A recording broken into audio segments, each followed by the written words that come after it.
একটা আপেল পেঁয়াজ একটা কাঁচা না না, আপেল পেঁয়াজ বা কাঁচা লঙ্কা খেতে যাইনি, গেছিলাম একটা খাবারের মেলায়। আর খাবারের মেলা মানেই সেখানে কাবাব থেকে শুরু করে ভাজাভুজি, পিঠে পুলি, পান মশলা, নানান রকমের পানীয়, তার সাথে সাথে ঘুগনি, পিঠে, আইসক্রিম সব কিছুই থাকবে।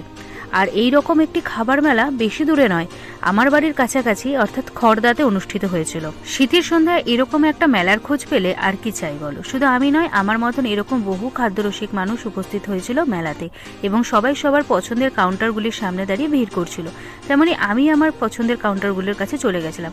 যেমন আমি মিষ্টি অত ভালোবাসি না, তাই এই ভিডিওতে তোমরা খুব বেশি মিষ্টি দেখতে পাবে না।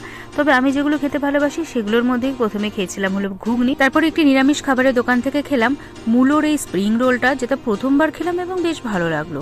তার সাথে সাথে খেয়েছিলাম কাবাব। মেলায় পেলাম মাত্র 15 টাকায় গোটা ডিমের চপ, দেখে ইন্টারেস্টিং লাগলো তাই খেয়ে দেখলাম, খেতেও ভালোই ছিল। তার সাথে যখন গলা শুকিয়ে আসলো খেলাম এক গ্লাস মকটেল।